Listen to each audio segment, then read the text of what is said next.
Okay, price the Lord. JCNDSD മറ്റൊരു വീഡിയോയിലേക്ക് എല്ലാവർക്കും സ്വാഗതം. ഇന്ന് രാത്രിയിൽ ഞങ്ങൾ കഴിഞ്ഞ ആഴ്ചയിൽ ചെയ്ത ഒരു വീഡിയോയുടെ രണ്ടാമത്തെ ഭാഗവുമായിട്ടാണ് നിങ്ങളുടെ അടുക്കൽ വന്നിട്ടുള്ളത്. ക്രിസ്തീയ ആത്മീയ മണ്ഡലത്തിൽ തൃത്വനാമത്തിലുള്ള സ്നാനത്തെ സംബന്ധിച്ച് അസംബ്ലീസ് കോഡിൽ പാസ്റ്റർ ബാബു ജോർജ് പത്തനാപുരം ചെയ്ത ഒരു വീഡിയോയെ ആസ്പദമാക്കിക്കൊണ്ട് അതിൽ ചില ഭാഗങ്ങളാണ് ഇന്ന് ഞങ്ങൾ ചർച്ചയ്ക്ക് വിധേയമാക്കി എടുത്തിട്ടുള്ളത്. ഈ ദിവസം അദ്ദേഹത്തിന്റെ വീഡിയോയുടെ 1-2 ഭാഗങ്ങൾ നിങ്ങളെ പ്രദർശിപ്പിച്ചതിന് ശേഷം അതുമായി ബന്ധപ്പെട്ട സംശയങ്ങൾ ചോദ്യങ്ങളായിട്ട് ഞങ്ങൾ ഉന്നയിക്കാനാണ് ആഗ്രഹിക്കുന്നത്. അപ്പോൾ അതിന്റെ ചോദ്യങ്ങളും ഉത്തരങ്ങളും വേണ്ടി ഇന്ന് ഈ രാത്രിയിൽ ഞങ്ങളോടൊപ്പം ഈ പാനലിലുള്ളത് ബഹുമാന്യ കർത്തൃദാസൻ പാസ്റ്റർ KJ ജോയി ആണ് കൊച്ചിയിൽ നിന്നുള്ളത്. ഒപ്പം ബ്രദർ വിൽസൺ ബെഞ്ചമിൻ ഉണ്ട്. ഞാൻ കോട്ടയത്ത് നിന്നും ബ്രദർ ജോസ് വർഗീസ്. കഴിഞ്ഞ ആഴ്ചയിൽ അദ്ദേഹത്തിന്റെ വീഡിയോയുടെ ഏതാനും ഭാഗങ്ങളെ സംബന്ധിച്ച് തൃത്വ ഉപദേശം, തൃത്വനാമത്തിലുള്ള സ്നാനം തുടങ്ങി ബൈബിളിന്റെ അടിസ്ഥാന ഉപദേശങ്ങൾക്ക് ഒട്ടും നിരക്കാത്ത പല കാര്യങ്ങളാണ് അദ്ദേഹത്തിന്റെ വീഡിയോയിൽ ഉൾക്കൊള്ളിച്ചിട്ടുള്ളത്. ആ വീഡിയോയുടെ ആദ്യത്തെ ചില ഭാഗങ്ങൾ ഞങ്ങൾ കഴിഞ്ഞ ദിവസം ചർച്ചയ്ക്ക് വിഷയമാക്കിയിരുന്നു. ഇന്ന് ഒരു 3 ക്ലിപ്പുകളായിട്ട് അതിന്റെ ചില കാര്യങ്ങൾ നിങ്ങളുടെ മുമ്പിൽ പ്രദർശിപ്പിക്കുവാനും അതിനെ സംബന്ധിച്ചുള്ള വിശദാംശങ്ങൾ സംസാരിക്കാനുമാണ് ആഗ്രഹിക്കുന്നത്. കർത്താവിന്റെ കൃപയിൽ ആശ്രയിച്ച് ഞങ്ങൾ ആ വിഷയത്തിലേക്ക് കടക്കാൻ പോകുന്നു. ഞങ്ങളിപ്പോൾ പ്ലേ ചെയ്യുന്ന വീഡിയോയുടെ ഭാഗങ്ങൾ നിങ്ങൾ കണ്ടതിന് ശേഷം ഞങ്ങൾ അതുമായി ബന്ധപ്പെട്ട ബൈബിൾ എന്തു പറയുന്നു എന്നുള്ളതിനെ ആസ്പദമാക്കിയുള്ള ചോദ്യങ്ങളും വിശകലനങ്ങൾക്കുമായിട്ട് സമയങ്ങൾ വേർതിരിക്കാൻ ആഗ്രഹിക്കുന്നു. കർത്താവ് എല്ലാവരെയും അനുഗ്രഹിക്കട്ടെ. Price the Lord.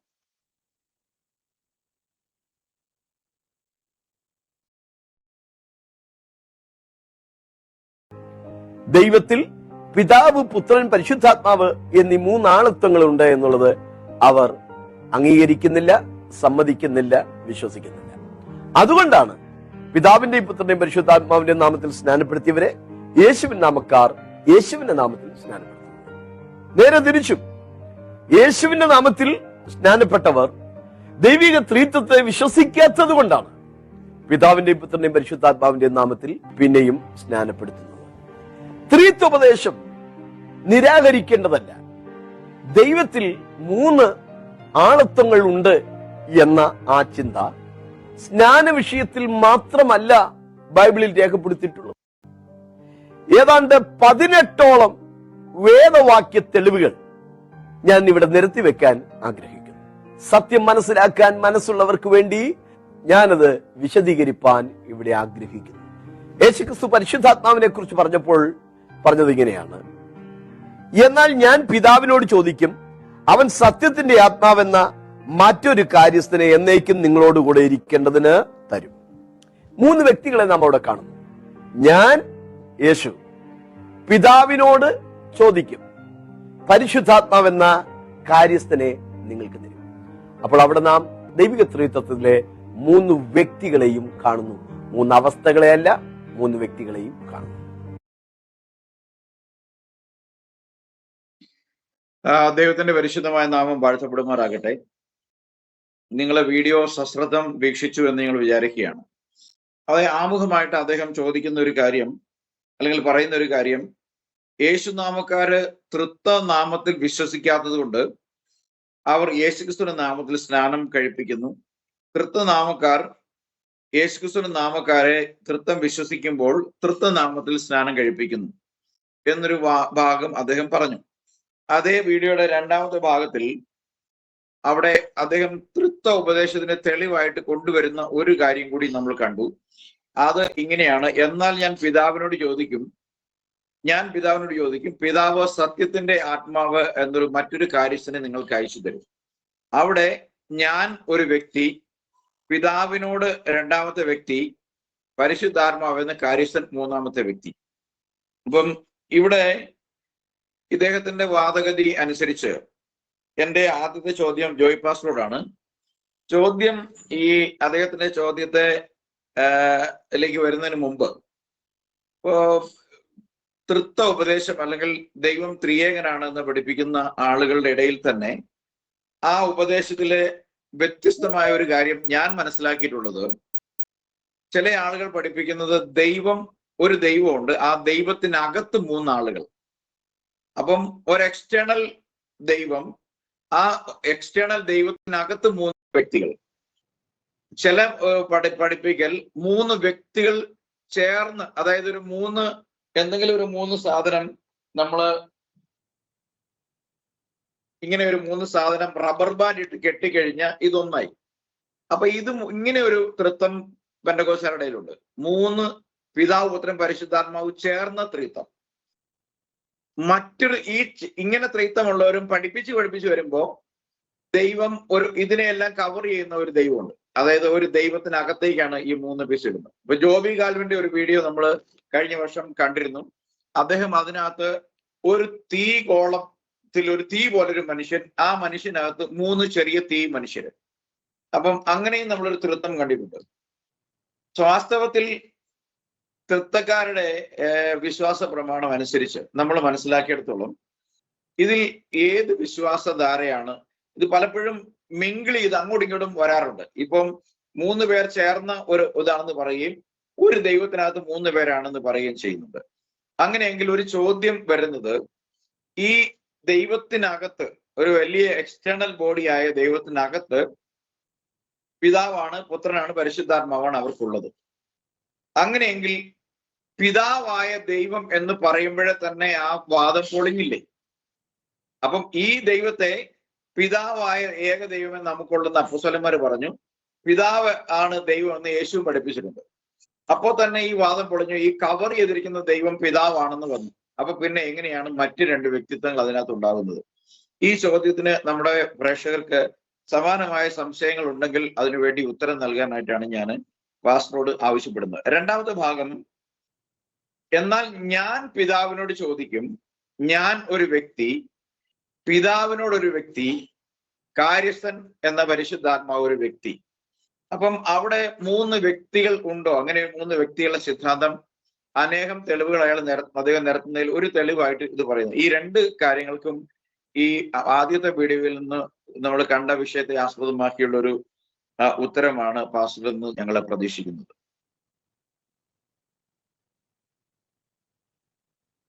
ഓഡിയോ കർത്താവിന് സ്തോത്രം. ഞങ്ങളെ ശ്രമിച്ചുകൊണ്ടിരിക്കുന്ന എല്ലാ മാന്യ സ്നേഹിതരെയും കർത്താവ് ധാരാളമായിട്ട് അനുഗ്രഹിക്കട്ടെ. ഞങ്ങളുടെ വീഡിയോകൾ പല ദൈവമക്കൾക്കും പല സ്നേഹിതർക്കും അനുഗ്രഹമായി തീർന്നിട്ടുണ്ട്. നാളെയും അത് തീരും എന്ന് ഞങ്ങൾക്ക് ഉറപ്പുണ്ട്. ഇപ്പോൾ ഇവിടെ പത്തനാപുരം ബാബു ജോർജ് എന്ന് പറയുന്ന ആ പാസ്റ്റർ പറയുന്ന കാര്യങ്ങള് പിതാവ് പുത്രൻ പരിശുദ്ധാത്മാവ് 3 ആളത്വങ്ങളാണ് എന്നുള്ള ഒരു തെറ്റായ പഠിപ്പിക്കലാണ് സമൂഹത്തിൽ താൻ പഠിപ്പിച്ചുകൊണ്ടിരിക്കുന്നത്. താൻ മാത്രമല്ല, തൻ്റെ ഗുരുക്കന്മാരും തൻ്റെ മുൻഗാമികളുമെല്ലാം ഇത് തന്നെയാണ് പഠിപ്പിച്ചിട്ടുള്ളത്. ഇത് 3 ആളുകൾ ചേർന്ന ഒന്നാണ് എന്നാണ് തൻ്റെ പഠിപ്പിക്കലും ഇത് തിരുവചനത്തിന് വിരുദ്ധമാണ്. പ്രത്യേകിച്ച് യേശുക്രിസ്തുവിന്റെ നാമക്കാരായിരിക്കുന്നവര് തൃത്വം വിശ്വസിക്കുന്നില്ല, പിതാവും പുത്രനും പരിശുദ്ധാത്മാവിനെ വിശ്വസിക്കുന്നില്ല എന്ന് അദ്ദേഹം പറഞ്ഞത് വെറും വ്യാജമാണ്. ഞങ്ങൾ പിതാവ്, പുത്രൻ, പരിശുദ്ധാത്മാവ് എന്ന 3 വെളിപ്പാടിൽ ഞങ്ങൾ വിശ്വസിക്കുന്നുണ്ട്. അതിന് യാതൊരു സംശയവുമില്ല. എന്നാൽ തൃത്വം എന്ന് പറയുന്ന AD 325 പിശാചിന്റെ പ്രേരണയാൽ കുസ്തുദീനോസിനോടിലൂടെ അടിച്ചേൽപ്പിച്ച ഈ വ്യാജ ഉപദേശം ഞങ്ങൾ വിശ്വസിക്കുന്നില്ല. പിതാവും പുത്രനും പരിശുദ്ധാത്മാവും ഒരിക്കലും തൃത്വമല്ല. പിതാവും പുത്രനും പരിശുദ്ധാത്മാവും ദൈവത്തിന്റെ 3 വെളിപ്പാടുകളാണ്. ദൈവം എന്ന് പറയുന്നത് ആത്മാവായ ഏക ദൈവത്തെയാണ് സൂചിപ്പിക്കുന്നത്. ഈ ആത്മാവായ ഏക ദൈവം മനുഷ്യനുമായിട്ടുള്ള ബന്ധത്തിൽ ഇടപെട്ട 3 വെളിപ്പാടുകളാണ് പിതാവ്, പുത്രൻ, പരിശുദ്ധാത്മാവ് എന്നുള്ളത്. പിതാവ് എന്ന് പറഞ്ഞാൽ സൃഷ്ടിയോടുള്ള ബന്ധത്തിലാണ് പിതാവെന്ന് വിളിക്കുന്നത്. നമുക്ക് മലാക്കി 2:10 വായിക്കുമ്പോൾ നമുക്കെല്ലാവർക്കും ഒരു പിതാവല്ലോ ഉള്ളത്, ഒരു ദൈവം തന്നെയല്ലോ നമ്മെ സൃഷ്ടിച്ചത്.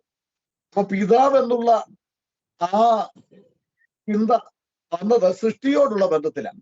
നമുക്കെല്ലാവർക്കും ഒരു പിതാവല്ലോ ഉള്ളത്, ഒരു ദൈവം തന്നെയാണ് നമ്മെ സൃഷ്ടിച്ചത്. അപ്പൊ ഈ പിതാവ് ആരാ? ദൈവം തന്നെയാണ് പിതാവായത്. അപ്പൊ സൃഷ്ടിയോടുള്ള ബന്ധത്തിൽ പിതാവായി പ്രവർത്തിച്ച ദൈവം തന്നെ മനുഷ്യരെ വീണ്ടെടുക്കേണ്ടതിന് വേണ്ടി ഒരു പുത്രത്വം എടുത്തു. അത് ദൈവം തന്നെയാണ്. അതാണ് തീമോഥെയോസ് 3:16 നമ്മൾ വായിക്കുമ്പോൾ ദൈവം ജഡത്തിൽ വെളിപ്പെട്ടു. ഏത് ദൈവം? തൃത്വത്തിൽ രണ്ടാമൻ എന്ന് പറയുന്ന വ്യാജ ദൈവമല്ല, ദൈവം ഒന്നേ ഉള്ളൂ. ആ ഒരേ ദൈവം തന്നെ ജഡത്തിൽ വെളിപ്പെട്ടു.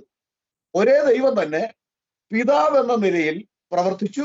ആ ദൈവം തന്നെ പിതാവ് തന്നെയാണ് മക്കൾ ജഡരക്തങ്ങളോട് കൂടിയവരാകൊണ്ട് അവരും അവരെ പോലെ ജഡത്തോടും രക്തത്തോടും കൂടിയവനായി വന്നു മരണത്തിന്റെ അധികാരിയായ പിശാചിനെ തന്റെ മരണത്താൽ നീക്കി മരണപര്യന്തം ഭീതികളിൽ അടിമകളായിരുന്നവരെയൊക്കെ വിടുവിച്ചു എന്നാണ് എബ്രായർ 2:14 വായിക്കുന്നത്. അപ്പോ ഒരേ ദൈവത്തിന്റെ 3 പ്രവർത്തികളെ, 3 ഡ്യൂട്ടികളെ എടുത്ത് അത് 3 ആളുകളെ ഉണ്ടാക്കി ജനങ്ങളെ തെറ്റായി പഠിപ്പിക്കുന്ന ഈ വ്യാജ ഉപദേശത്തിനാണ് ഞങ്ങൾ ഫോഷ്കിന്റെ ആത്മാവ് എന്ന് പറയുന്നത്. അത് ബഹുമാനപ്പെട്ട ബാബു ജോർജ് പാർഷ് അത് ഗ്രഹിക്കാതെ പോകുന്നതിന്റെ കാരണം ഞങ്ങൾ കഴിഞ്ഞ പ്രാവശ്യം സൂചിപ്പിച്ചു. പരിശുദ്ധാത്മാവില്ല എന്നുള്ളത് കൊണ്ടാണ്. പരിശുദ്ധാത്മാവാണ് എന്ന് ചിന്തിച്ച് എന്തൊക്കെയോ നിങ്ങളുടെ കരങ്ങളിലുണ്ട്. എല്ലാം വ്യാജത്തിന്റെ ആത്മാവാണ്. പരിശുദ്ധാത്മാവ് കിട്ടണമെങ്കിൽ തന്നെ അപ്പോസ്തല പ്രവൃത്തി 2:38 അഥവാ നിങ്ങൾ മാനസാന്തരപ്പെട്ട് നിങ്ങളുടെ പാവങ്ങളുടെ മോചനത്തിനായി ഓരോരുത്തരും യേശുക്രിസ്തുവിന്റെ നാമത്തിൽ സ്നാനമേൽക്കണം, എന്നാൽ പരിശുദ്ധാത്മാവ് കിട്ടുമെന്നാണ്. അല്ലെങ്കിൽ കിട്ടുകയില്ല. പുതിയ നിയമത്തിലെ വ്യവസ്ഥയാണ്. അപ്പൊ ഈ പരിശുദ്ധാത്മാവ് ഇല്ലാത്തന്റെ ബാബു ജോർജ് എന്ന് പറയുന്ന പാസ്റ്ററിലും ഇന്ന് ഈ തൃത്വത്തിന് വേണ്ടി വാദിക്കുന്ന ആരിലും പരിശുദ്ധാത്മാവില്ല എന്നുള്ളതിന്റെ വ്യക്തമായ തെളിവാണ്. യഥാർത്ഥത്തിൽ നിങ്ങളിലൂടെ പലരിലൂടെ അത്ഭുതങ്ങൾ നടക്കുന്നുണ്ട്. അത്ഭുതമെല്ലാം ദൈവത്തിൽ നിന്നുള്ളതല്ല. അത്ഭുതവും സത്യോപദേശവുമായിട്ട് പലപ്പോഴും ബന്ധമില്ലാത്ത നിലയിൽ നിലകൊള്ളുന്നതായിട്ട് നമുക്ക് പല തെളിവുകൾ എടുത്തു തരാനായിട്ട് ഉണ്ട്. ഞങ്ങൾ അതിനെക്കുറിച്ച് ഇപ്പോൾ സംസാരിക്കുന്നില്ല. എന്നാൽ ഇവിടെ പിതാവ്, പുത്രൻ, പരിശുദ്ധാത്മാവ് എന്നതിൽ ഞങ്ങൾ വിശ്വസിക്കുന്നു. അത് ദൈവത്തിന്റെ 3 വെളിപ്പാട്. ഇന്ന് നമുക്ക് മനസ്സിലാക്കാൻ കഴിയുന്നത്, ഞാനോ ലോകാവസാനത്തോളം എല്ലാ നാളും നിങ്ങളോട് കൂടെ ഉണ്ടെന്ന് പറഞ്ഞത് യേശുവാണ്. ലോകാവസാനത്തോളം എല്ലാ നാളും നമ്മോട് കൂടെ ഉള്ളത് യേശുവാണെങ്കിൽ ആ യേശു ഇന്ന് നമ്മുടെ കൂട്ടത്തിൽ എങ്ങനെയാ ഉള്ളത്? പുത്രനായിട്ടാണോ? അല്ല, പരിശുദ്ധാത്മാവായിട്ട്. 2-3 പേര് എവിടെ കൂടിയിരുന്നാലും അവരുടെ മധ്യത്തിൽ ഞാൻ വരാമെന്ന് പറഞ്ഞാൽ പരിശുദ്ധാത്മാവായിട്ട് വരാമെന്നാണ് പറഞ്ഞിരിക്കുന്നത്. ആ പരിശുദ്ധാത്മാവ് എവിടെ നിന്ന് വരുന്നു? ദൈവമാണ്. ദൈവം പരിശുദ്ധനാണ്. പരിശുദ്ധന്റെ ആത്മാവാണ് പരിശുദ്ധാത്മാവ്. അപ്പോൾ 3 ആളത്വം എന്നുള്ള പഠിപ്പിക്കൽ തികച്ചും വ്യാജമാണ്. അത് എതിർ ക്രിസ്തുവിന്റെ പഠിപ്പിക്കലാണ്. ഏക ദൈവത്തെ 3ആയിട്ട് വെട്ടിമുറിക്കാൻ ഇവിടെ ഒരുവനും അധികാരം കൊടുത്തിട്ടില്ല. ആർക്കും അത് സാധിക്കുകയുമില്ല. 3ആയിട്ട് വെട്ടിമുറിച്ചാൽ എങ്ങനെ സർവശക്തൻ 3 സർവശക്തന്മാരുണ്ടോ? അങ്ങനെ പഠിപ്പിക്കുന്ന തൃത്വക്കാരുണ്ട്. ഇപ്പോൾ ജോസ് വർഗീസ് മാഷ് കാണിച്ചതുപോലെ തന്നെ 3 വ്യക്തികൾ ഒരു വ്യക്തിയിൽ കുടികൊള്ളുന്നു എന്ന് പറഞ്ഞ് അപ്പോൾ 4 ആയില്ലേ? അപ്പൊ ഇങ്ങനെയുള്ള വിഡ്ഢിത്തങ്ങൾ തന്നെ പഠിപ്പിച്ച് ഇവർ മുൻപോട്ട് പോകുകയും ജനങ്ങൾ അതൊക്കെ തെറ്റായി പഠനം നടത്തിക്കൊണ്ടിരിക്കുകയാണ്. അപ്പോൾ പിതാവെന്ന് പറഞ്ഞാൽ സൃഷ്ടിയോടുള്ള ബന്ധത്തിലും പുത്രൻ എന്ന് പറഞ്ഞാൽ വീണ്ടെടുപ്പിനുള്ള ബന്ധത്തിൽ. ഉദാഹരണം ഞാൻ പറയാം. യേശു ക്രിസ്തു ദൈവത്തിന്റെ കുഞ്ഞാടാണ്. ഇന്ന് കത്തോലിക്കനാണെന്ന് തോന്നുന്നു, അല്ലെങ്കിൽ മറ്റു സഭകളാണ് യേശുവിനെ യേശുവാണെന്ന് പറഞ്ഞ ഒരു ഹിപ്പിയുടെ രൂപം കൊടുത്തിട്ടുണ്ട്.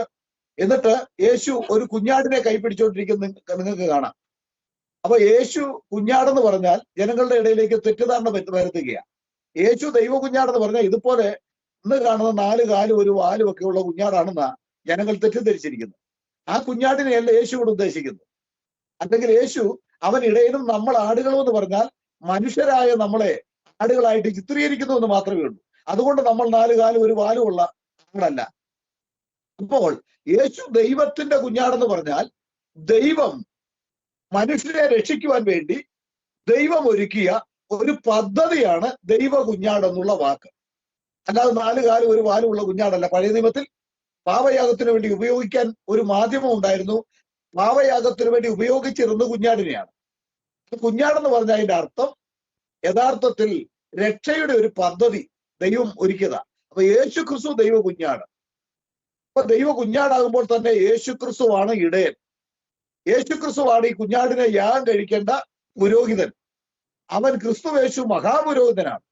അവൻ തന്നെ യേശു ക്രിസ്തു തന്നെ എങ്ങനെ ഒരു ആടും, യേശു ക്രിസ്തു തന്നെ ആടിനെ മേയ്ക്കുന്ന ഒരു ഇടയനും, യേശു ക്രിസ്തു തന്നെ ദൈവത്തിന്റെ കുഞ്ഞാടും, യേശു ക്രിസ്തു തന്നെ യാഗം കഴിക്കേണ്ട പുരോഹിതനുമായി തീരുന്നത്. അപ്പൊ യാഗവസ്തുവും യാഗം കഴിക്കേണ്ട വ്യക്തിയും രണ്ട് വ്യക്തികളല്ല, അത് രണ്ട് വേശുവാ. അതെങ്ങനെയാകും? അത് മനുഷ്യന് കഴിയില്ല. അപ്പോൾ ബാബു ജോർജ് എന്ന് പറയുന്ന ഈ പാസ്റ്റർ പറയുന്ന പഠിപ്പിക്കൽ 100% അത് പൈശാചികമാണ്, അത് തെറ്റാണ്. പിതാവ്, പുത്രൻ, പരിശുദ്ധാത്മാവ് എന്നുള്ളത് 3 വ്യക്തികളല്ല, ദൈവത്തിൽ 3 വ്യക്തികളില്ല എന്ന് തന്നെ വചനം പഠിപ്പിക്കുന്നു. കൊലോസ്യർ 2:9 നമ്മൾ വായിക്കുമ്പോൾ അവനിലല്ലോ എന്ന് പറഞ്ഞാൽ യേശുവിലല്ലോ ദൈവത്തിന്റെ സർവ്വസമ്പൂർണതയും ദൈവത്തിന്റെ സർവ്വസമ്പൂർണതയും ദേഹരവുമായി എന്ന് പറഞ്ഞാൽ ഒരാളത്തോടെ വസിക്കുന്നത് യേശുവിലാണ്. ദൈവത്തെ ഒരാളായിട്ട് കാണണമെങ്കിൽ യേശുവിനെ നോക്കണം. ദൈവാത്മാവാ, അടുത്തുകൂടാത്ത വെളിച്ചത്തിൽ വസിക്കുന്നവനാ. ആ ദൈവത്തെ കാണണമെങ്കിൽ യേശുവിനെ നോക്കണം. അപ്പോൾ യഥാർത്ഥത്തിൽ ആത്മാവായ ദൈവത്തിന്റെ, അദൃശ്യനായ ദൈവത്തിന്റെ ദൃശ്യമായ രൂപം 3 വ്യക്തികളില്ല, ഒരു വ്യക്തിയേ ഉള്ളൂ. അദൃശ്യനായ ദൈവത്തിന്റെ ദൃശ്യരൂപം യേശു മാത്രമാണെന്ന് കൊലോസ്യർ 1:15 അനവധി തെളിവുകൾ ബൈബിളിലൂടെ ഇരിക്കുമ്പോൾ അതിനെയെല്ലാം മൂടി വെച്ച്, അതിനെല്ലാം മറച്ചു വെച്ച് തൃത്വം എന്ന് പറയുന്ന വ്യാജ ചരക്കിനെ ജനങ്ങളുടെ മുൻപിൽ വിളമ്പിക്കൊടുക്കുവാൻ ബാബു ജോർജ് പാസ്റ്ററൊക്കെ കാണിക്കുന്ന ഈ വ്യഗ്രത പരിശുദ്ധാത്മാവിന്റെ അല്ല എന്ന് ഞങ്ങൾ തുറന്നു പറയുകയാണ്. അതുകൊണ്ട് പിതാവ്, പുത്രൻ, പരിശുദ്ധാത്മാവ് എന്നുള്ളത് 3 വ്യക്തികളല്ല, ദൈവത്തിന്റെ 3 വെളിപ്പാടുകളാണ്. 3 സന്ദർഭങ്ങളിലായി മനുഷ്യനോടുള്ള ബന്ധത്തിൽ ദൈവം സ്വീകരിച്ച 3 ഡ്യൂട്ടികളാണ്.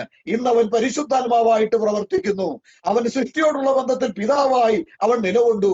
അതുപോലെ തന്നെ വീണ്ടെടുക്കുവാൻ വേണ്ടി ഒരു കുഞ്ഞാടായി, ദൈവ കുഞ്ഞാടായി അവൻ പുത്രനായി കടന്നു വന്നു. അവൻ തന്നെയാണ്, ദൈവം തന്നെയാണ് ജഡത്തിൽ വെളിപ്പെട്ട് വന്നത്. ആ ജഡത്തെയാണ് പുത്രത്വം എന്ന് പറയുന്നത്. അതുപോലെ ആത്മാവായ ഏകദൈവത്തിന്റെ 3 വെളിപ്പാടിനെ നിങ്ങള് കാട്ടിക്കൂട്ടുന്ന ഈ വ്യഗ്രത തികച്ചും പൈശാചികമാണ്. അതുകൊണ്ട് ആർക്കും ഒരു ഗുണം ചെയ്യില്ല. അതുകൊണ്ട് സത്യവചനത്തിലേക്ക് ബാബു ജോർജും തന്നോടുകൂടെ ഉള്ളവരും അത് പഠിപ്പിക്കുന്ന വ്യക്തികളും കടന്നു വരുവാൻ ദൈവം കൃപ ചെയ്യട്ടെ എന്ന് പ്രാർത്ഥിച്ചുകൊണ്ട് ഞാൻ എന്റെ വാക്കിൽ നിന്ന് നിർത്തുന്നു. താങ്ക് യു പാസ്റ്റർ, വളരെ വ്യക്തമാണ്. ദൈവത്തെ ഒരാൾ രൂപത്തിൽ ആർക്കെങ്കിലും കാണണമെങ്കിൽ അത് കർത്താവായ യേശുക്രിസ്തുവിൽ മാത്രമേ കാണാൻ കഴിയുള്ളൂ എന്നുള്ള കാര്യം വളരെ വ്യക്തമാണ്. നമുക്കറിയാം, പഴയ നിയമത്തിലെ പരിശോധിക്കുമ്പോൾ നമ്മള് പുറപ്പാട് 24-ാം അധ്യായത്തിൽ അതിന്റെ 9 മുതലുള്ള വാക്യങ്ങളിൽ, അനന്തരം മോശയും അഹരോനും നാദാബും അബീഹുവും ഇസ്രായേൽ മൂപ്പന്മാരിൽ 70 പേരും കൂടെ കയറി ചെന്നു. അവർ ഇസ്രായേലിന്റെ ദൈവത്തെ കണ്ടു. അവന്റെ പാദങ്ങൾക്ക് കീഴെ നീലക്കല്ല് പടുത്ത തളം പോലെയും ആകാശത്തിന്റെ സ്വച്ഛത പോലെയും ആയിരുന്നു. ഇസ്രായേൽ മക്കളുടെ പ്രമാണികൾക്ക് തൃക്കയ്യാൽ ഒന്നും ഭവിച്ചില്ല. അവർ ദൈവത്തെ കണ്ട് ഭക്ഷണപാനീയങ്ങൾ കഴിച്ചു. Price the Lord. അപ്പൊ നമുക്കറിയാം, ദൈവത്തെ ആരും ഒരു നാളും കണ്ടിട്ടില്ല, ദൈവത്തെ കാണാൻ കഴിയില്ല, ദൈവത്തെ കണ്ടിട്ട് ജീവിച്ചിരിക്കാനും കഴിയില്ല. അപ്പോൾ പഴയ നിയമത്തിൽ നമ്മൾ കാണുന്ന ഓരോ പ്രത്യക്ഷതയും, നമ്മള് അല്പം മുമ്പ് പാസ്റ്റർ പറഞ്ഞ കൊളോസ്യർ 2:9 യേശുക്രിസ്തുവിന്റെ പ്രത്യക്ഷത തന്നെ, യേശുക്രിസ്തുവിന്റെ പ്രത്യക്ഷതയ്ക്ക് ഭൂമിയിൽ യേശുക്രിസ്തു 33 വർഷം മനുഷ്യ ശരീരത്തിൽ വസിച്ച പ്രത്യക്ഷതയുടെ മുമ്പുണ്ടായിരുന്ന ടെമ്പററി മാനിഫെസ്റ്റേഷൻസ് ആണ് നമ്മൾ അവിടെ കാണുന്നത്. അത് പിന്നെ മനോഹയ്ക്ക് പ്രത്യക്ഷമാകുമ്പോഴും, മോശയ്ക്ക് സീനായി മലയിൽ പ്രത്യക്ഷമാകുമ്പോഴും, ഹോറേ പർവ്വതത്തിൽ പ്രത്യക്ഷമാകുമ്പോഴും, ഇങ്ങനെ നമ്മൾ കാണുന്ന പ്രത്യക്ഷതകൾ, യെശയ്യാവ് സിംഹാസനത്തിലിരിക്കുന്ന പ്രത്യക്ഷതയും, അതുപോലെ എസെക്കിയേൽ 1:26 കാണുന്ന പ്രത്യക്ഷതയും, പഴയ നിയമത്തിൽ നമ്മൾ കാണുന്ന പ്രത്യക്ഷതയെല്ലാം ആ ഒരേ ഒരു ദൈവത്തിന്റെ പ്രത്യക്ഷതയാണ്. ആ ഒരേ ഒരു ദൈവം എന്ന് പറയുന്നത് പഴയ നിയമത്തിലും പുതിയ നിയമത്തിലും യേശുവാണെന്നാണ് നമ്മള് Jesus Christ is yesterday, today and for ever എന്ന് എബ്രായ ലേഖനക്കാരൻ പറയുന്നത്. സോ ആ കാലഘട്ടങ്ങളിൽ, പ്രവാചകന്മാരുടെ കാലഘട്ടങ്ങളിൽ യേശു ക്രിസ്തു ഇന്നലകളിൽ God was in yesterday, God was in yesterday's, God was in today, and God is forever എന്ന് പറയുന്ന ദൈവം വ്യക്തിനായി എന്നേക്കും ഇരിക്കുന്നു എന്ന് പറയുന്ന ഒരു ദൈവമേ ബൈബിളിൽ നമുക്ക് കാണാൻ കഴിയുള്ളൂ. അപ്പോ അതുകൊണ്ട് വളരെ വ്യക്തമായ ഈ ഉത്തരം നമ്മുടെ പ്രേക്ഷകർക്ക് വളരെ ഗുണകരമായിരിക്കും. കാരണം യേശുക്രിസ്തു ഇന്നലെയും എന്നും എന്നേക്കും അനന്യൻ തന്നെയാണ്. അപ്പൊ ഇന്നലെയും എന്നും എന്നേക്കും അനന്യനാകുന്നുവെങ്കിൽ പഴയ നിയമത്തിലെ യഹോവ തന്നെയാണ് പഴയ നിയമത്തിൽ യേശുക്രിസ്തു. ആ യഹോവ യേശുക്രിസ്തുവായി വെളിപ്പെട്ടതാണ് നമുക്ക് ബേത്ലഹേം തുടങ്ങി കാൽവരി വരെ കാണുന്നത്. അതേ ദൈവത്തിന്റെ ആത്മാവാണ് വിശുദ്ധന്മാരുടെ ഉള്ളിൽ വസിക്കുന്നത്. അതുകൊണ്ട് തന്നെ ഈ ബാബു ജോർജ് പത്തനാപുരത്തിന്റെ ഈ സ്റ്റേറ്റ്മെന്റ് ലോജിക്കലി പോലും നിലനിൽക്കത്തില്ല. നമുക്ക് ഒരു കാര്യം വിശ്വസിക്കണമെങ്കിൽ ബിബ്ലിക്കലി മാത്രം പോരാ, ലോജിക്കലി വേണം. അതായത് നമ്മുടെ യുക്തിക്കും കൂടി മനസ്സിലാവണം. ഞാൻ അല്ലെങ്കിൽ ഒരു ശബ്ദം എങ്ങനെ ദൈവമായി മനുഷ്യനെ കാണാൻ പറ്റും, ഒരു പ്രാവിനെ എങ്ങനെ മനുഷ്യനായിട്ട് കാണാൻ പറ്റും. അപ്പം അത് ലോജിക്കലി നിലനിൽക്കാത്ത ഒരു കാര്യമാണ്, ബൈബിളിലും നിലനിൽക്കാത്ത കാര്യമാണ്. അതുകൊണ്ട് വ്യക്തമായ ഉത്തരം നൽകിയ പാസ്റ്ററെ ഞാൻ അഭിനന്ദിക്കുന്നു. നമ്മുടെ പ്രേക്ഷകർക്ക് ആ തരത്തിൽ എന്തെങ്കിലും സംശയങ്ങൾ ഉണ്ടെങ്കിൽ അത് മാറിയിട്ടുണ്ടെന്ന് ഞങ്ങൾ ഈ വീഡിയോ കാണുന്നവരെ സംബന്ധിച്ച് വിചാരിക്കുന്നു. മറ്റൊരു വേദഭാഗം കൂടി നമ്മൾ ഒരു ക്ലിപ്പ് കൂടെ കണ്ടതിന് ശേഷം ഞാൻ അതിന്റെ ചോദ്യം ചോദിക്കാൻ ആഗ്രഹിക്കുന്നത് ബ്രദർ വിൽസനോടാണ്. അല്ല, 3 വ്യക്തികളെയും കാണുന്നു.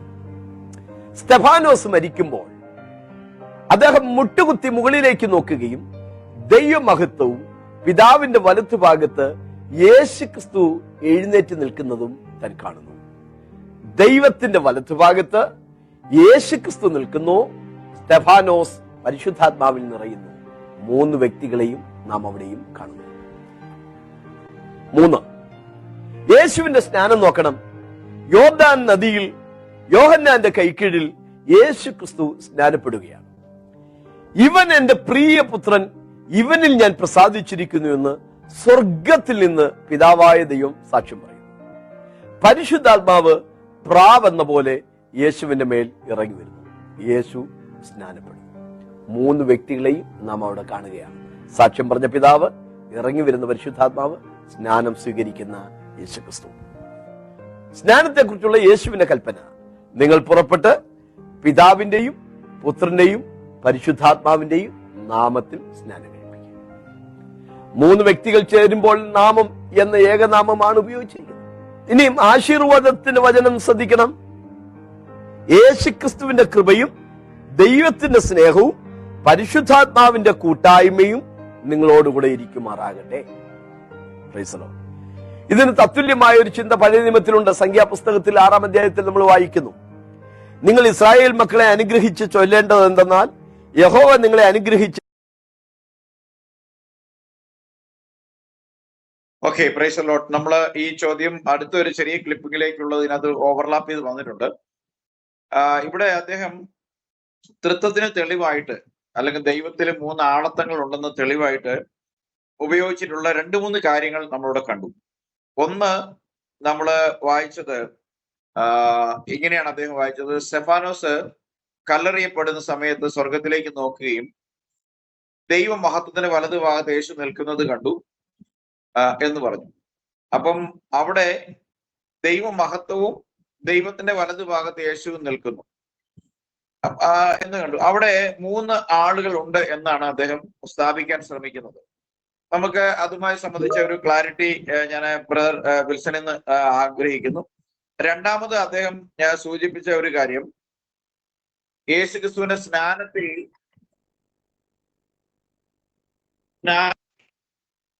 വ്യക്തികളെ കാണാം. ലോജിക്കലി നിലനിൽക്കുന്ന ഒരു കാര്യമല്ല. കാരണം ഭൂമിയിൽ ആരും ഒരു പ്രാവിനെ ഒരു വ്യക്തിയായിട്ട് പറയാറില്ല. ഒരു റേഡിയോയിൽ നിന്ന് ഒരു സൗണ്ട് കേട്ട് കഴിഞ്ഞാൽ ആ കാണുന്ന റേഡിയോ ഒരു വ്യക്തിയാണെന്ന് പറയാൻ കഴിയില്ല. കാരണം ആ ശബ്ദത്തെ വ്യക്തിയായിട്ട് നിർണയിക്കുന്ന ഒരു കാര്യവും നമുക്ക് എവിടെയും കാണാൻ കഴിയില്ല. അടുത്തതായിട്ട് അദ്ദേഹം പറയുന്ന ഒരു കാര്യം യേശുക്രിസ്തുവിന്റെ സ്നാനത്തെ സംബന്ധിച്ചുള്ള കൽപ്പനയാണ്. അവിടെ പിതാവിന്റെയും പുത്രന്റെയും പരിശുദ്ധാത്മാവിന്റെയും എന്ന് ഏകനാമം ഉപയോഗിച്ചിരിക്കുന്നു പറയാം. ഞാൻ ഇത്രയും ഉള്ള നമ്മുടെ ഒരു പരിചയത്തിൽ നമ്മൾ അവിടെ ഒരു നാമം ഉപയോഗിച്ചായിട്ട് കാണുന്നില്ല. നാമത്തെ സംബന്ധിച്ച് ആ നാമത്തിന്റെ ഡെഫിനിഷൻ, നിർവചനം എന്താണ് എന്ന് പൊതുവിൽ പെന്തക്കോസ്തുകാർക്ക് മൊത്തത്തിൽ അറിയില്ല എന്ന് വേണം വിചാരിക്കാം. ഈ 3 കോണ്ടെക്സ്റ്റുകളും ദൈവവചനത്തിന്റെ അടിസ്ഥാനത്തിൽ ഒന്ന് വിശദീകരിക്കാൻ വേണ്ടിയാണ് ഞാൻ ബ്രദർ വിൽസനോട് ഈ റിക്വസ്റ്റ് വയ്ക്കുന്നത്. ഫസ്റ്റ് ഡാനിയൽ ഇവിടെ ഉണ്ട്, രാജു ഡാനിയൽ ബ്രദറും ഉണ്ട് ഇവിടെ.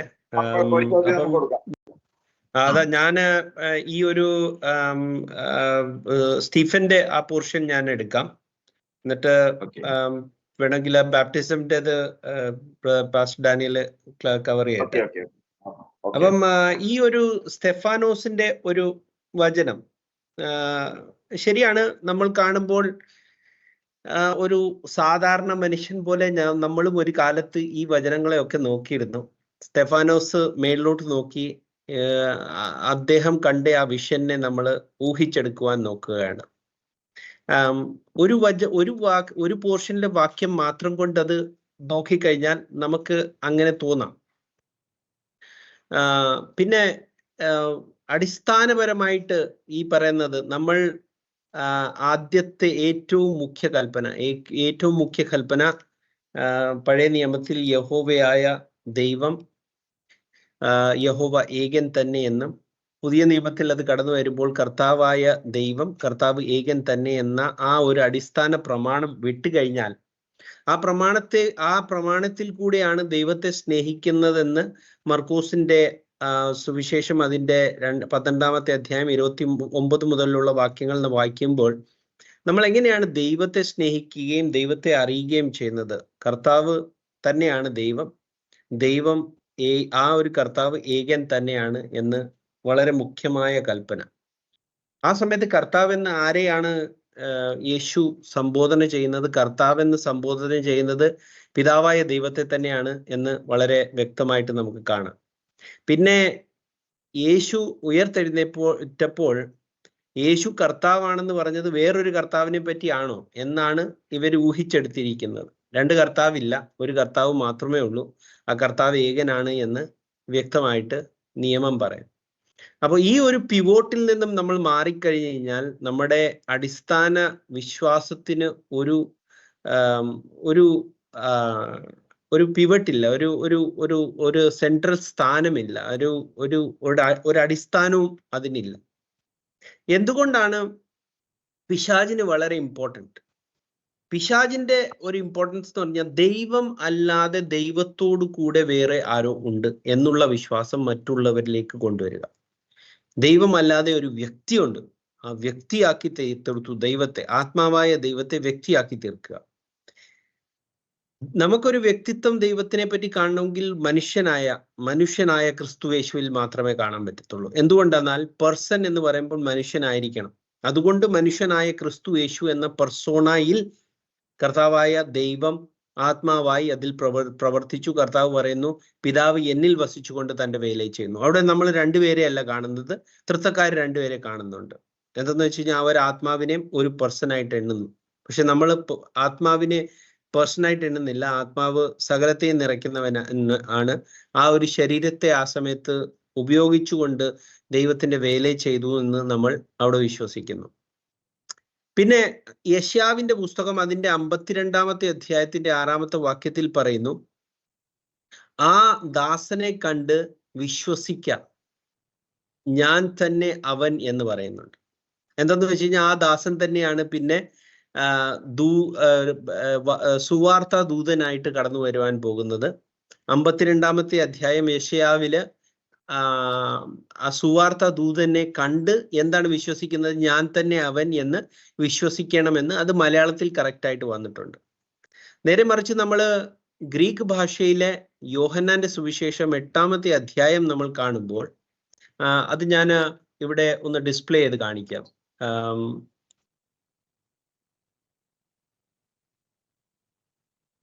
ഇവിടെ നമുക്ക് കാണുവാൻ സാധിക്കുന്നുണ്ട്, യോഹന്നാന്റെ സുവിശേഷം 8-ാമത്തെ അധ്യായം അതിന്റെ 19-ാമത്തെ വാക്യത്തിൽ ചോദ്യം ചോദിക്കുന്നത് നിന്റെ പിതാവ് എവിടെ എന്നുള്ള ചോദ്യമാണ് 19-ാമത്തെ അധ്യായത്തിൽ ചോദിക്കുന്നത്.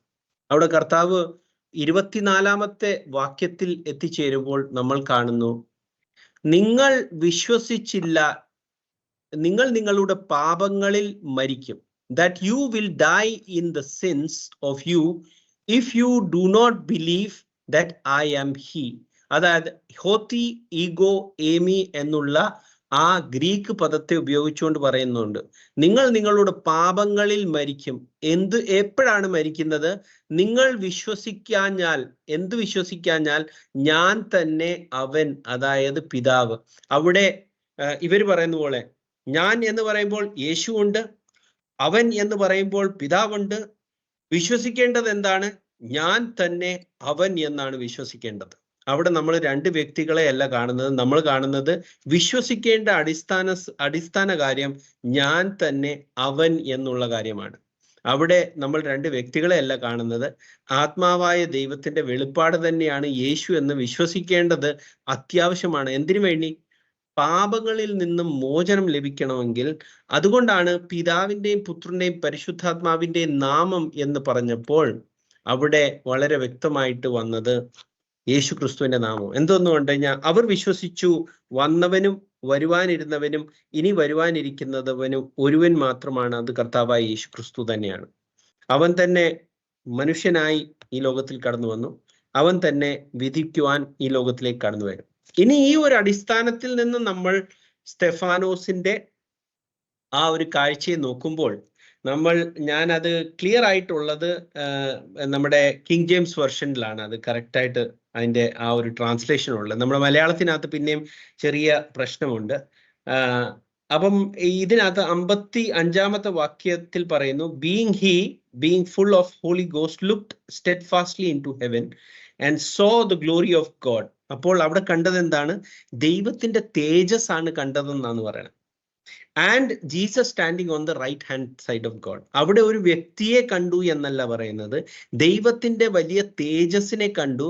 ആ തേജസ്സിന്റെ വലതുഭാഗത്താണ് കർത്താവ് അവിടെ നിൽക്കുന്നത് എന്ന് കണ്ടു. അപ്പോൾ തേജസ്സിനെ കണ്ടത് ഒരു വ്യക്തിയല്ല കണ്ടത്, അവിടെ കർത്താവായ യേശു ക്രിസ്തു നിൽക്കുന്ന കണ്ടു, ഗ്രേറ്റ് ഗ്ലോറിയെ കണ്ടു. ഈ ഒരു കാര്യം പറഞ്ഞ ശേഷം 59-ാമത്തെ വാക്യത്തിൽ പറയുന്നു, and they stone Stephen calling upon God and saying, Lord Jesus, receive my spirit. അവിടെ വളരെ വ്യക്തമായിട്ട് പറയുന്നു, അവൻ വിളിച്ചത് ദൈവത്തെയാണ്. ദൈവത്തെ വിളിച്ചത് എങ്ങനെയാണ് വിളിച്ചത്? കർത്താവായ യേശു ക്രിസ്തുവെ എൻ്റെ ആത്മാവിനെ സ്വീകരിക്കണമേ എന്ന് പറയുന്നത്. ആരെയാണ് വിളിക്കുന്നത്? ദൈവത്തെയാണ് വിളിക്കുന്നത്. അവിടെ ദൈവത്തെ വിളിക്കുന്നത് എങ്ങനെയാണ്? Lord Jesus receive my spirit എന്ന് പറഞ്ഞാണ് വിശ്വസിക്കുന്നത്. അവിടെ ആരാണ് ദൈവം? കർത്താവായ യേശു ക്രിസ്തു തന്നെയാണ് ദൈവം. ഇനി ഈ ഒരു വാക്യം തന്നെ നമ്മൾ ഇപ്പം 1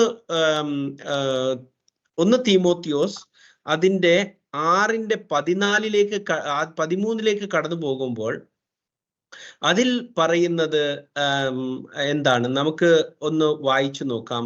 1 തീമോത്തിയോസിന്റെ 6:13. ഇവിടെ അപ്പോസ്തോലനായ പൗലോസ് ഈ ഒരു കാഴ്ച തന്നെ തൻ്റെ ആത്മാവിന്റെ നിറവിലാണ് കാണുന്നത്. അവിടെ തീമോത്തിയോസിനോട് പറയുന്നു, നീ നിഷ്കളങ്കനും നിരഭയവ്യാധ്യനുമായ ഈ കൽപ്പന നമ്മുടെ കർത്താവായ യേശു ക്രിസ്തുവിന്റെ പ്രത്യക്ഷത വരെ പ്രമാണിച്ചു കൊള്ളണം എന്നിങ്ങനെ സകലത്തെയും ജീവിപ്പിക്കുന്ന ദൈവത്തെയും പൊന്തിയോസ് പീലാത്തോസിന്റെ മുമ്പിൽ നല്ല സ്വീകാര്യം കഴിച്ച ക്രിസ്തു യേശുവിനെയും സാക്ഷി വെച്ച് ഞാൻ നിന്നോട് ആജ്ഞാപിക്കുന്ന ധന്യനായ ഏകാധിപതിയും രാജാതിരാജാവും കർത്താവും താൻ മാത്രം അമർത്യതയുള്ളവനും അടുത്തുകൂടാത്ത വെളിച്ചത്തിൽ വസിക്കുന്നവനും മനുഷ്യർ ആരും കാണാത്തവനും കാണുവാൻ കഴിയാത്തവനുമായവൻ തക്ക സമയത്ത് ആ പ്രത്യക്ഷത വരുത്തും, അവന് ബഹുമാനവും നിത്യബലവും ഉണ്ടാകട്ടെ. അപ്പം അവിടെ പറയുന്ന പല കാര്യങ്ങൾ കൊണ്ട് നമുക്കറിയാം താൻ മാത്രമാണ് ആ വെളിച്ചത്തിൽ, വലിയ വെളിച്ചത്തിൽ വസിക്കുന്നത്. സ്തെഫാനോസ് കണ്ടത് എന്താണ്? വലിയ വെളിച്ചവും കർത്താവായ യേശു ക്രിസ്തു ആ വെളിച്ചത്തിന്റെ വലതുഭാഗത്തു എന്ന് നിൽക്കുന്നു എന്ന് കണ്ടു. നമ്മൾ വലതുഭാഗത്തെ കാണുന്നത് തൃത്വക്കാർ കാണുന്നത് പോലെയല്ല. വലതുഭാഗത്തിന് ഒരു അർത്ഥമുണ്ട്. അത് ദൈവത്തിന്റെ വെളിപ്പാടെന്ന് പറയാം, ദൈവത്തിന്റെ പ്രവൃത്തി എന്ന് പറയാം. അങ്ങനെയാണ് നമ്മൾ വലതുഭാഗം എന്ന രീതിയിൽ കാണുന്നത്. പക്ഷെ എന്നാലും അവിടെ നമുക്ക് കാണാം ആ ഗോഡ്സ് ഗ്ലോറിയാ കണ്ടത്.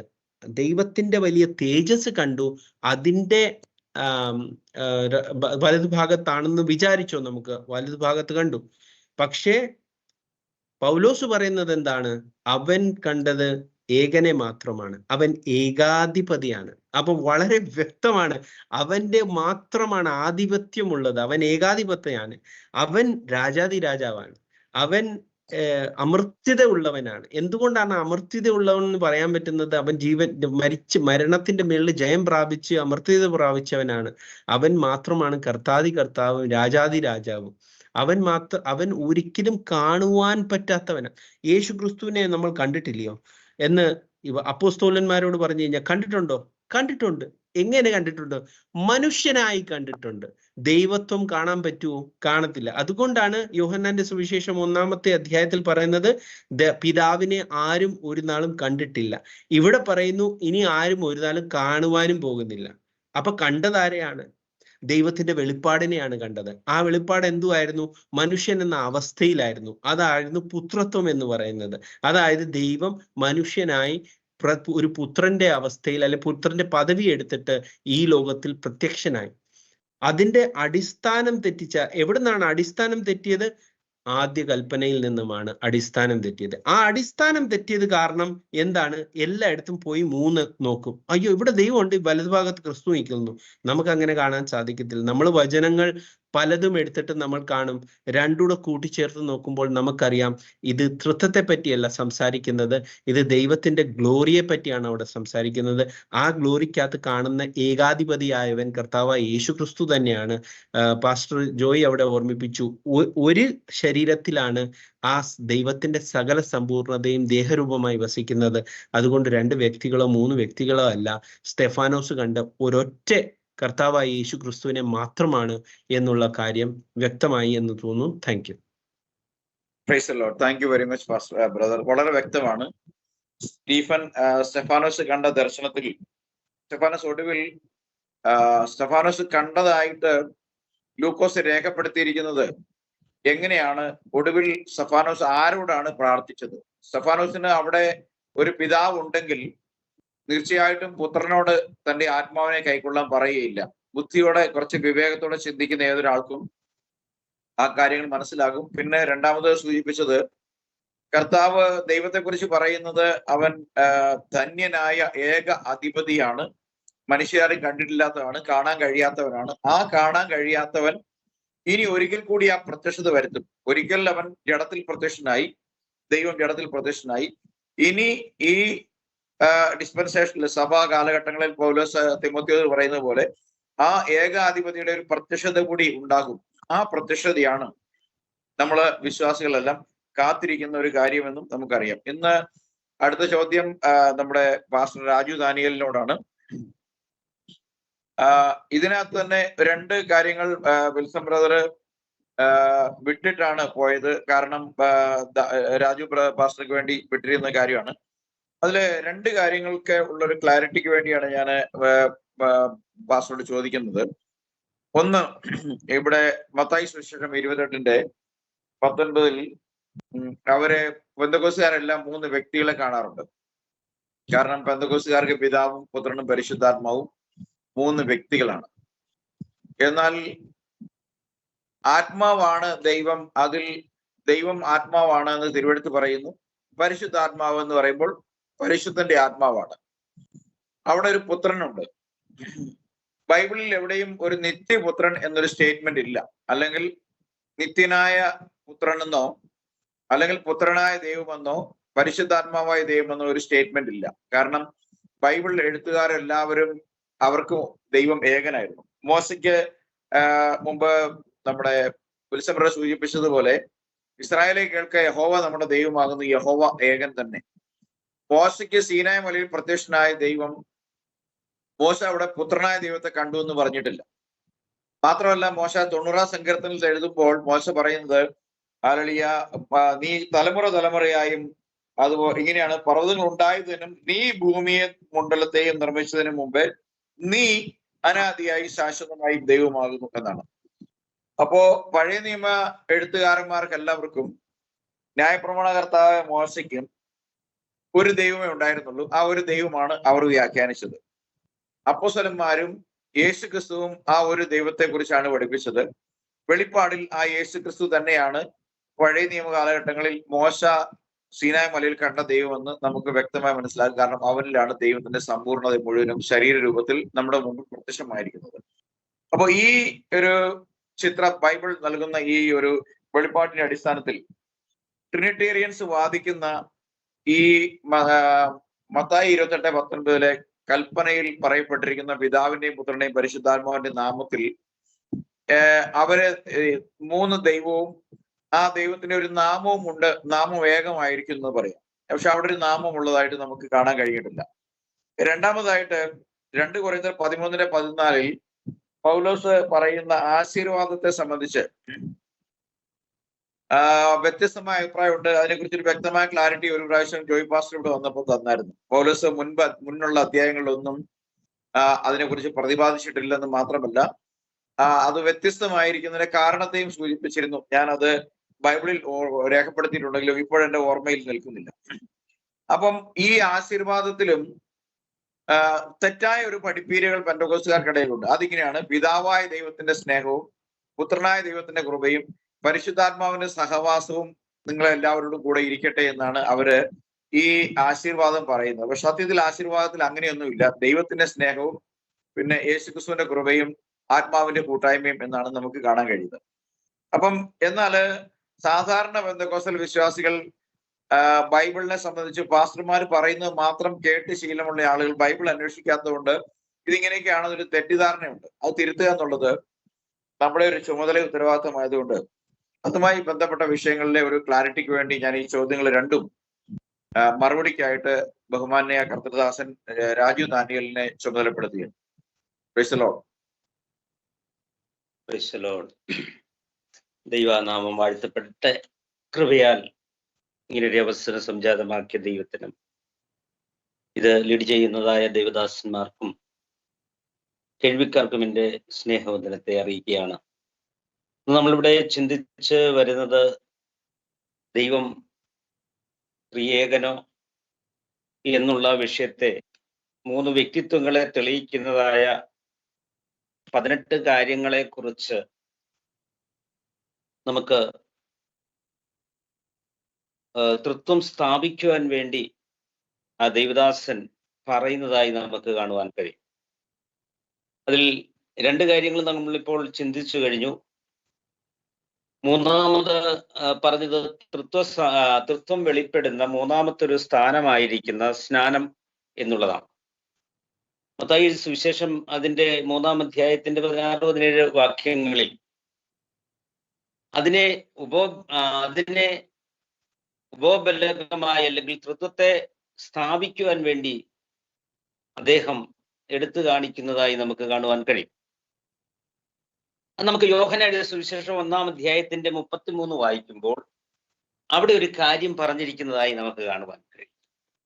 സത്യത്തിൽ ആ ദർശനം എന്നുള്ളത് യോഹന്നാന് കൊടുത്ത ഒരു അടയാളം മാത്രമാണ്.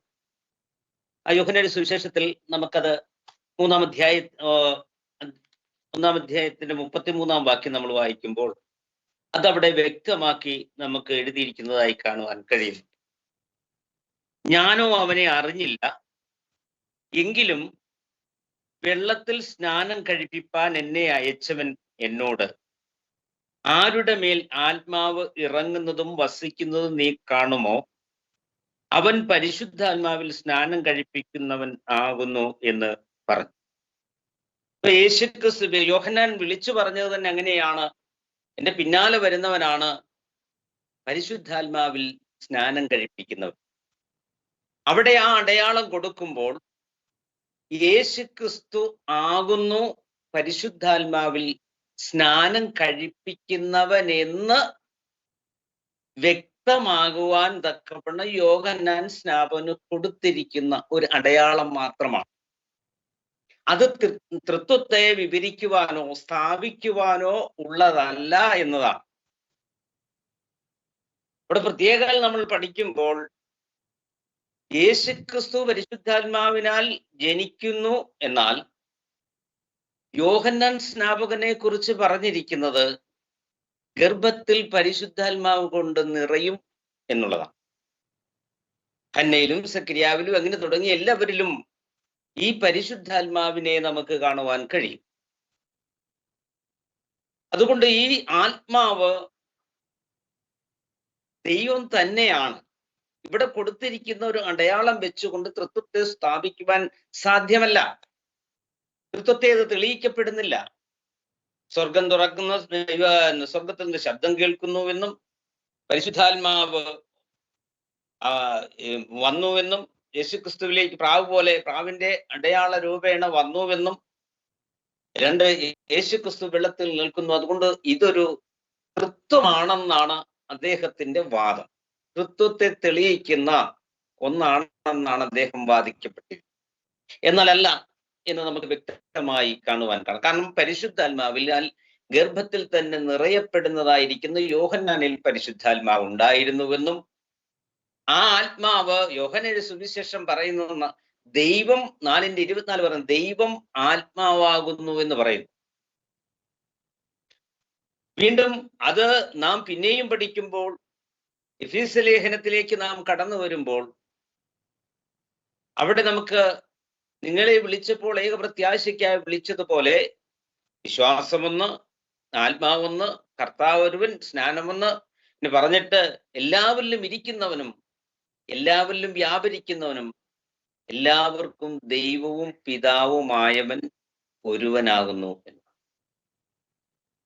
അപ്പോൾ ഇവിടെ ഇതിൽ നിന്ന് നാം മനസ്സിലാക്കേണ്ടത് അവിടെ യോഹന്നാന് കൊടുത്ത ഒരടയാളം യേശുക്രിസ്തു ആകുന്നു പരിശുദ്ധാത്മാവിൽ സ്നാനം കഴിപ്പിക്കുന്നവൻ എന്നാണ്. യോഹന്നാൻ വിളിച്ചു പറഞ്ഞതും അത് തന്നെയാണ്, എന്റെ പിന്നാലെ വരുന്നവൻ, അവന്റെ ചെരുപ്പിന്റെ വാർ അഴിക്കുവാൻ ഞാൻ യോഗ്യനല്ല.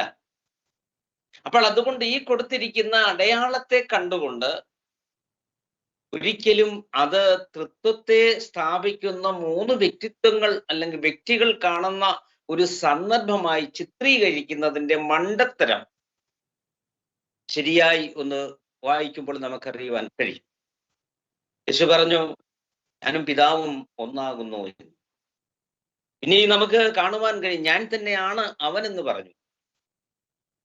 8-ാം അധ്യായം തൊട്ട് യേശുക്രിസ്തുവിന്റെ ദൈവത്വത്തെ അല്ലെങ്കിൽ പിതാവിനെയാണ് അവിടെ വെളിപ്പെടുത്തി കൊടുത്തത്. ആ 8-ാം അധ്യായം തുടങ്ങി നമ്മൾ വായിച്ചു വരുമ്പോൾ അവരുടെ ഇടയിലുള്ള സംശയത്തിന്റെ നിവാരണത്തിന് വേണ്ടി കർത്താവായ യേശുക്രിസ്തു താൻ തന്നെയാണ് ഈ പിതാവ് എന്ന് അല്ലെങ്കിൽ യഹോവയായ ദൈവമെന്ന് വെളിപ്പെടുത്തുന്നതാണ് ആ 8-ാം അധ്യായം മുതൽ നമുക്ക് കാണുവാൻ കഴിയും. അത് ഹൃദ്യമായി ഉണ്ടെന്ന് വായിച്ചാൽ മതി.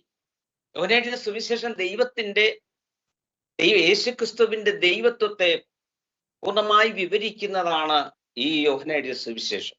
അതിൽ ഒന്നാമത് തുടങ്ങുമ്പോൾ തന്നെ ആദിയിൽ വചനം ഉണ്ടായിരുന്നു, വചനം ദൈവത്തോടു കൂടെയായിരുന്നു, വചനം ദൈവമായിരുന്നു, വചനം ജഡമായി തീർന്നു, കൃപയും സത്യവും നിറഞ്ഞവനായി നിങ്ങളുടെ ഇടയിൽ പാർത്തു.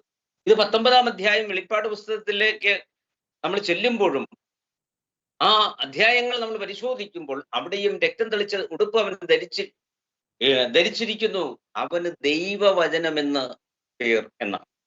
വചനം ജഡമായി തീർന്നു, കൃപയും സത്യവും നിറഞ്ഞവനായി നിങ്ങളുടെ ഇടയിൽ. അപ്പോൾ ഇതിന്റെ മണ്ടത്തരം അല്ലെങ്കിൽ അവർ ചിന്തിക്കുന്ന ചിന്തകൾ ആത്മീകമായിട്ടല്ല അക്ഷരീയമായിട്ടാകുന്നു എന്നുള്ളതാണ് അവിടെ രേഖപ്പെടുന്നത്. അതുകൊണ്ട് യോഹന്നാന് കൊടുത്ത ഒരടയാളം മാത്രമാണ് ഇവിടെ ഈ കാണുന്ന ഈ വചന സന്ദർഭമെന്ന് നാം ഓർക്കേണ്ടതാണ്. യേശു തന്നെയാണ് പരിശുദ്ധാത്മാവിൽ സ്നാനം കഴിപ്പിക്കുന്നവൻ. യേശു തന്നെയാണ് ഈ പരിശുദ്ധാത്മാവെന്ന് പറയുന്നത്. നമുക്ക് വിശകലനമായി നമ്മൾ പഠിക്കുമ്പോൾ പിതാവ് എന്നിൽ വസിച്ചുകൊണ്ട് ഞാൻ ചെയ്യുന്നു, അവന്റെ ആത്മാവാണ് എൻ്റെ മേലിരിക്കുന്നത്. നമുക്ക് യെശയ്യാ-പ്രവചനങ്ങളിലൂടെ നമുക്ക് കാണുവാൻ കഴിയും, മറ്റു പ്രവചന സൂക്തങ്ങളിലൂടെ യേശു തന്നെയാണ്, ഞാൻ തന്നെയാണ് അവനെന്ന് വ്യക്തമാകുന്നു. അതുകൊണ്ട് ഈ സ്നാന സന്ദർഭത്തിൽ വെളിപ്പെടുന്ന ശബ്ദവും അതുപോലെ സ്തോത്രം ഈ പ്രാവെന്ന രൂപത്തിൽ പരിശുദ്ധാത്മാവിന്റെ ആവാസവും യേശുക്രിസ്തു ജഡത്തിൽ നിൽക്കുന്നത് കൊണ്ടാണ് മക്കൾ ജഡരക്തങ്ങളോട് കൂടിയുണ്ട്. അവനും ദൈവമെന്ന സമത്വം മുറുകെ പിടിച്ചു കൊള്ളണമെന്ന് വിചാരിക്കാതെ വേഷത്തിൽ മനുഷ്യനായി തീർന്ന ആ ജഡത്തിൽ സ്തോത്രം അല്ലെങ്കിൽ ആ ജഡത്തിൽ ആണ് യേശുക്രിസ്തുവിന്റെ മേൽ അല്ലെങ്കിൽ യേശുക്രിസ്തുവിൽ ഇരുന്ന ആത്മാവായ യഹോവയുടെ ആത്മാവ് തന്നെയാണ് എന്ന് നമുക്ക് കാണുവാൻ കഴിയുന്നതുകൊണ്ട് യേശുക്രിസ്തുവും യഹോവയും അല്ലെങ്കിൽ ഈ ശബ്ദവും ഇത് മൂന്നും വേറിട്ട് കാണുന്ന ഒരു മണ്ടത്തരം എന്ന് പറയപ്പെടുന്നത് നമുക്ക് ഇവിടെ മനസ്സിലാക്കുവാൻ കഴിയും. കാരണം വചനമാണ് സകലതും സൃഷ്ടിച്ചു എന്ന് നമുക്ക് കാണുവാൻ കഴിയും. അതുകൊണ്ട് എന്നെ ഏറ്റവും കൂടുതൽ ചിന്തിപ്പിച്ചതായിരിക്കുന്ന ഒരു കാര്യം, ഞാൻ പിതാവിലും പിതാവ് എന്നിലും എന്ന് വിശ്വസിപ്പിൻ, അല്ലെങ്കിൽ എന്റെ പ്രവൃത്തി നിമിത്തം. അതുകൊണ്ട് ഉൽപ്പത്തി മുതൽ വെളിപ്പാട് വരെയും യേശുക്രിസ്തുവും യഹോവയും തമ്മിലുള്ള താരതമ്യ പഠനത്തിലൂടെ ആണ് എനിക്ക് ഈ സത്യം വെളിപ്പെട്ടത്, കൂടുതലായി നൽകപ്പെട്ടത്. സ്തോത്രം. യേശുവും ആത്മാവും അല്ലെങ്കിൽ യഹോവയും തമ്മിലുള്ള, അല്ലെങ്കിൽ പിതാവ് അല്ലെങ്കിൽ പുത്രൻ ആത്മാവ്, സ്തോത്രം, ഇവരുടെ താരതമ്യ പഠനത്തിലാണ് ഞാൻ പിതാവിലും പിതാവ് എന്നിലുമാണ്, ഞാൻ തന്നെയാണ് പിതാവ് എന്ന് എനിക്ക് വെളിപ്പെടുവാനിടയായത്.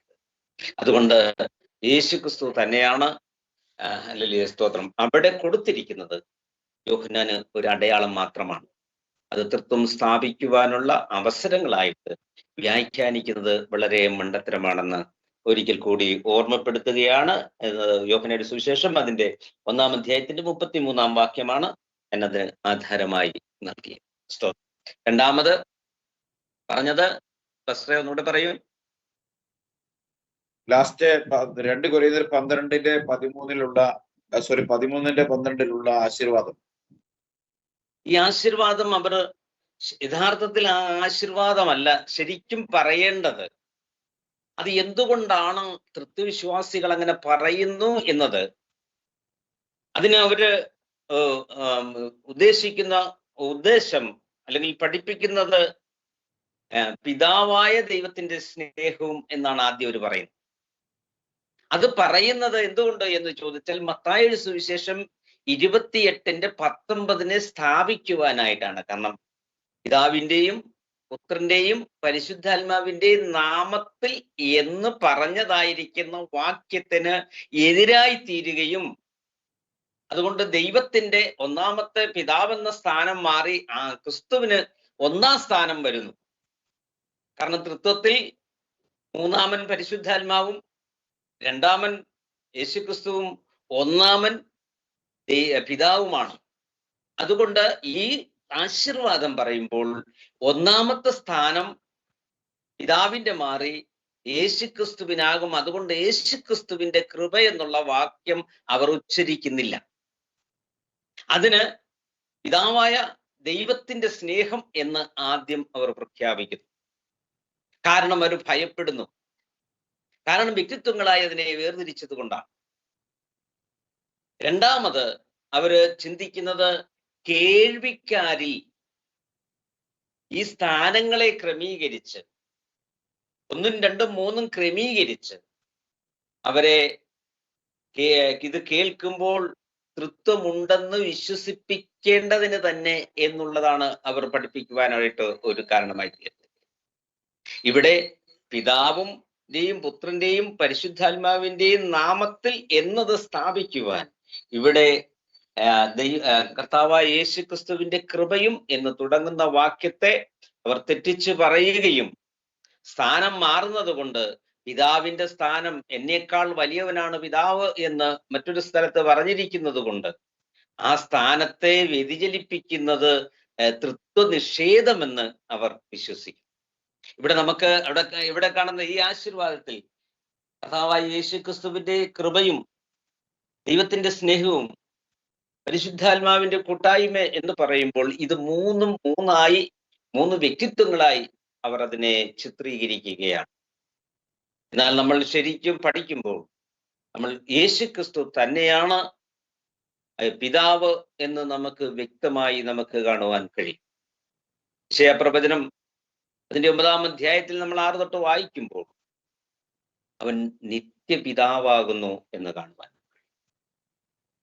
ലേഖനങ്ങള് അല്ലെങ്കിൽ മറ്റുള്ള ലേഖനങ്ങളിൽ വായിക്കുമ്പോൾ അവൻ മഹാദൈവമെന്ന് അതിനകത്ത് രേഖപ്പെടുത്തി. അപ്പോൾ യേശുക്രിസ്തു മഹാദൈവമാണ് എന്ന് ഇവിടുന്ന് പറയുന്നു. ഇപ്പോൾ തന്നെ മഹാദൈവവും രക്ഷിതാവുമാണെന്ന് യേശുക്രിസ്തുവിനെ കുറിച്ച് പറയുമ്പോൾ പഴയ നിയമത്തിലും യഹോവയെ കുറിച്ച് പറയുന്നുണ്ട്. അപ്പോൾ രണ്ട് പേരും ഈ രണ്ട് സ്ഥാനം ഒരുപോലെ പങ്കിടുമ്പോൾ നാം മനസ്സിലാക്കേണ്ടത് ഒരുവൻ തന്നെയാകുന്നു എന്നുള്ളതാണ്. എന്നോട് സമനായി ആരുണ്ട് എന്ന് കർത്താവ് ചോദിക്കുന്നതായി നമുക്ക് കാണുവാൻ. കർത്താവായ യേശുക്രിസ്തുവിന്റെ കൃപയുടെ ദാതാവ് പഴയ നിയമം പരിശോധിക്കുമ്പോൾ യഹോവ എന്നാകുന്നു നമുക്ക് കാണാം. പുതിയ നിയമത്തിൽ യേശു എന്ന് കാണുവാൻ. അതുകൊണ്ട് ഇത് രണ്ടും കൂടെ കൂട്ടി യോജിക്കുമ്പോൾ നമുക്ക് മനസ്സിലാക്കേണ്ടതായ സത്യം ഏക സത്യ ദൈവം എന്നുള്ളതായ അടിസ്ഥാനത്തിലേക്കാണ്. മറ്റൊന്ന് ആത്മാവിന്റെ കൂട്ടായ്മ. 2-3 പേർ എന്റെ നാമത്തിൽ കൂടെ, അതുപോലെ തന്നെ ലേഖനത്തിൽ നിന്ന് ക്രിസ്തുവിന്റെ ആത്മാവ് ഇല്ലാത്തവൻ എനിക്ക് ഉള്ളതല്ല എന്നുള്ളതാണ്. ക്രിസ്തു ആത്മാവായിട്ടാണ് 2-3 പേരുടെ മധ്യത്തിൽ ഇന്ന് വ്യാപരിച്ചു കൊണ്ടിരിക്കുന്നത്. സ്തോത്രം. അതുകൊണ്ട് നമ്മുടെ മധ്യത്തിൽ പരിശുദ്ധാത്മാവുണ്ട്, കർത്താവായ യേശുക്രിസ്തുവിന്റെ ആത്മാവുണ്ട്, എന്നോട് കേട്ട പിതാവിന്റെ വാഗ്ദത്തം എന്ന് പറയുമ്പോൾ, അപ്പോസ്തല പ്രവൃത്തി പറയുമ്പോൾ, യോവേൽ പ്രവചനത്തിൽ അത് എന്റെ ആത്മാവാണെന്ന് പറയുമ്പോൾ ഈ 3 ആത്മാവും നമ്മളുടെ മേൽ ഇപ്പോഴുണ്ട് എന്നുള്ളതാണ്. ഈ സത്യമാണ് ജനങ്ങൾ മനസ്സിലാക്കേണ്ടത്. അത് 3 പേരല്ല, ആത്മാവ് ഒന്നാണെന്ന് എഫെസ്യ ലേഖനത്തിലേക്ക് വിരലിച്ചു. അതുകൊണ്ട് യഹോവയുടെ ആത്മാവ്, എന്റെ ആത്മാവ് അവന്റെ മേലുണ്ട് എന്ന് പറയുമ്പോൾ 11-ാം അധ്യായ യേശയ്യാപ്രവചനം 11-ാം അധ്യായത്തിൽ നമ്മൾ കുറച്ച് ചുരുക്കം കേട്ടോ. അപ്പോൾ ഈ ആത്മാവ് അവന്റെ മേൽ, ഈ ആത്മാവ് ഇപ്പോൾ ക്രിസ്തുവിന്റെ ആത്മാവ് നമ്മളുടെ മേലുണ്ട്, അതുപോലെ പരിശുദ്ധാത്മാവ് നമ്മളുടെ മേലുണ്ട്, ഇനി യഹോവയുടെ ആത്മാവുണ്ട്.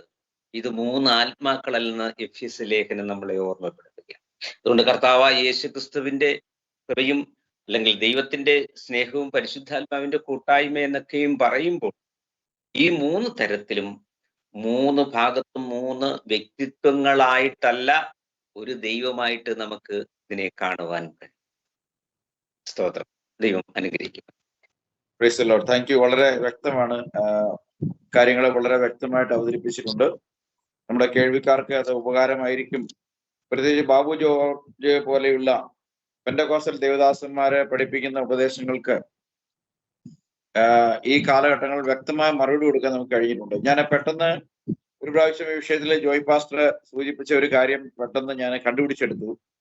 അതില് പൗലോസ് ഈ സല്യൂട്ടേഷൻ, ഈ ആശീർവാദം പറയുന്നത് വ്യത്യസ്തമായിട്ടാണ് നമ്മൾ തെസ്സലോനിക്ക ലേഖനം 2 തെസ്സലോനിക്കരിൽ നമ്മൾ അതിനെ വായിക്കുന്നത് ഇങ്ങനെയാണ്: പൗലോസായ ഞാൻ എന്റെ കയ്യാൽ വന്ദനം, സകല ലേഖനത്തിലും ഇത് തന്നെ അടയാളം.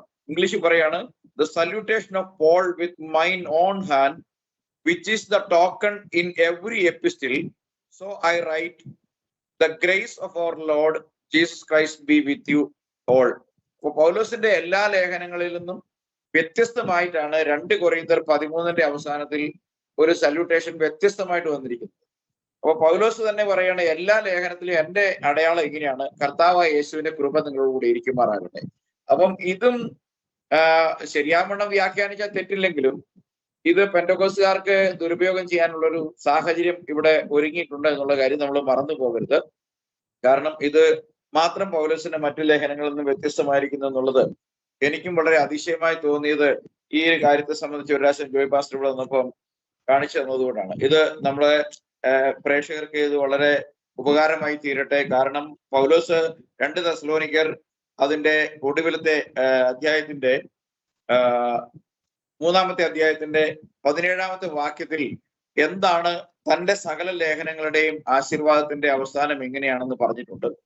അപ്പോൾ അത് കൊരിന്ത്യ ലേഖനത്തിൽ വ്യത്യാസമായിരിക്കുന്നുവെങ്കിൽ സകലത്തിലും ഞാൻ ഇങ്ങനെയാണ് പറഞ്ഞിരിക്കുന്നത് എന്നുള്ളത് കേൾവിക്കാര് ശ്രദ്ധയോടെ പരിശോധിക്കുമെന്ന് വിചാരിക്കുന്നു.